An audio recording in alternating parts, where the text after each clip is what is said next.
Hello everybody, I'm your host, Dr. Bob Lee, and you're watching Open, our only live interactive program that brings the Bronx and New York City straight to your TV set. Stay connected to us through social media, through BronxNet TV. Now, leading things off, on June the 24th, a Stress Management Strategies for the Creative New Yorker workshop will take place, and joining us with all the details, we have organizer Jill Lanier. Jill Lanier's in the house. Hi. How are you? Welcome to the show. First time on TV? Yes. Well, no. First time on the show? Yes. So you're a veteran, right? Tell us about some of the wonderful things that you're doing.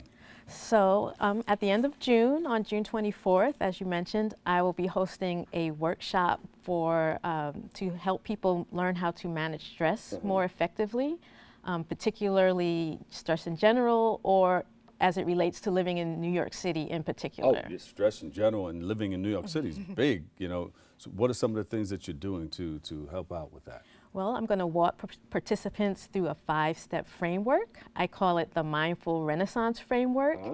And so they'll learn strategies to develop or enhance their self-efficacy and personal resilience. And those are really key factors in being able to manage stress effectively. I like it. Step one? Step one is to just stop, pause, and breathe.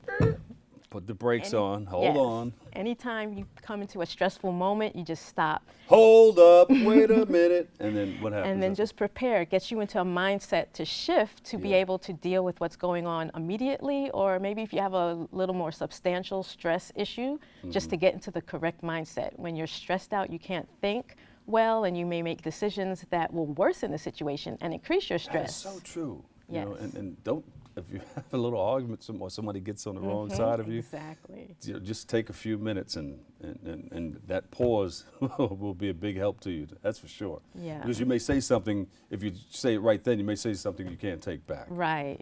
So just wait. Pause, take a breath. And then calm step. yourself down and say, hey, you know, by the way, the thing that you just mentioned a little while ago, I'm going to kick your, no, I'm kidding. But you know, just straighten it out that way. So And step then two, once you've created that calmer mindset, you can take a moment to examine what might have come up, why you're having stress, and just think about that and separate the thoughts that have arisen as well as the feelings. And that sets you up for the step 3, which is to examine and identify a way that you can alleviate the stress, map out an action plan to resolve whatever issue you're having. And so that calm mindset is the key to doing everything that comes after that. Yeah, so stress can come on, it can be like something that just pops up and says, hey, we need to, or it can be a long-term thing that you need to deal with. Yes. So how do you get to the root of the problem? Because that's a major concern for a lot of people, you know. Sometimes they don't know where it's coming from or how it's happening. So when you're in the calmer mindset, you just stop and then you just think about what's coming up and you look at those thoughts and you try to say, oh, okay, I think this, and that's creating this feeling. And then you can list ways, once you identify that, how to plan and focus on those things that you can control and forget about the things that you can't, because that just creates much more confusion. So you can take the limited resources that we all have, mental, physical, and focus on what's going to get manage that stress and resolve the problem. And sometimes you need to go in, you know, some people call it yoga, some people call it prayer, you know, go in. Yes. The universe within is bigger than the universe without, I mean, on the outside. But a lot of people can't do it on their own. They're probably going to need somebody like you to walk them through those steps, hold their hand and walk with them every step of the way, at least in the beginning. Yes. So what I do is as you said, I walk them through it and I show them what tools they already have available to themselves to deal with those things. So I'm just going to bring to the forefront what people already know but aren't doing to help address those issues. Yeah. So on June 24th, how's that going to look? What's going to happen? So I'll walk them through the framework, and we'll also have a lot of fun interactive exercises that help them practice these things. So who's going to be there? What's it going to look like? It'll be just ordinary New Yorkers, but a lot of them are involved in creative activities. So they're artists, maybe making their livings through artistic activities.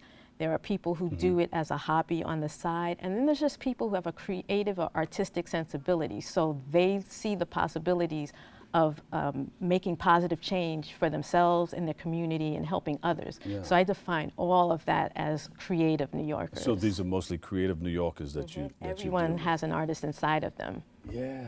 So how did you come up with this? Well, What made you want to get involved in it? Many years ago, I took some coursework. Not too many years ago, though. Well, go ahead. In holistic design, and it shifted my perspective of what was possible of living in a place like the city. And it just gave me much more hope about what I could do, how I could make the experience for myself much more of a pleasant experience, beneficial. So I want to share that with others. So you had to help self first before you can begin to help others. So you went and took some classes. What do you call it, creative design? I took a class that's called permaculture. That's a holistic design philosophy, and then a feng shui and eco-design philosophy. And that just really shows people how they can interact with their environment, others, in a holistic way that is inclusive and collaborative. Yeah, feng shui is like, you know, everything ergonomically correct and the area and the space that you live in. But what are the other two things that you mentioned? Eco-design. So they're inclusive design paradigms that bring in diverse perspectives. And when you have community, and especially diverse community, you're much more better equipped to solve problems than when you just have single perspectives. Well, you definitely have a diverse community right here in New York City, that's Yes. for sure. So people are going to take away from your event what? Strategies and tips and tools that they can take away. They're free. I have a special resource that I'm going to reveal, but people have to come to the workshop to learn about that. A free, powerful resource that exists in plain sight that they can use, has powerful benefits to mental and physical well-being. So, but they'll learn about that. I need that now. Can you give me a tip? Well, what I would say is if you just walk outside and take a breath, that's breath? part of it, a deep breath. Okay. Oxygen. That's one example of something that I'll talk about in my workshop. All right. Do you have other vendors there with you? No, it's just me. Just you. Okay. How many people do you expect? About 9. You're looking for about. There's a few spots. I like that. A small Yeah, class. Yeah. You know, and you're going to do it often. This is my first one, but I hope to continue doing it in the future. All right. So you want to reach out to people, let them know that you want them to come down and be a part of your event. Sure. You can have that camera right there. So the stress management workshop for creative New Yorkers will be taking place on Saturday, June 24th from 10 a.m. to 4 p.m. It's $40, and it's taking place at the Huntington Free Library in Westchester Square. They're located at 9 Westchester Square, and I want to just thank the Huntington Free Library for hosting me, and may I mention some events that they have going on? Right now, ongoing, they have a art exhibit by a local Bronx artist, Dan Gilligan, and that's through the end of July. And this Saturday, June 17th, they'll be in conjunction with the Fair in the Square, hosted by the Westchester Square Business Improvement District. They'll be hosting a book sale from 11 a.m. to 4 p.m. Okay. And once again, where can we get all the information on? You have a website or? Yes, people can contact me at my email address, and that's jb01web@verizon.net, and they can get more information or the link to register for that workshop if they're interested. JB, thank you so much. Jill Lanier, organizer, stress management strategies for the Creative New Yorker. Be creative. Thank you. Thank you so much for stopping by, all right? Come back and share more. Yes. You're always welcome. We're open. Thank you very much. Give her a big round of applause, everybody. All right, we got to take a quick break right here, but don't go anywhere. We'll be right back with more Open next.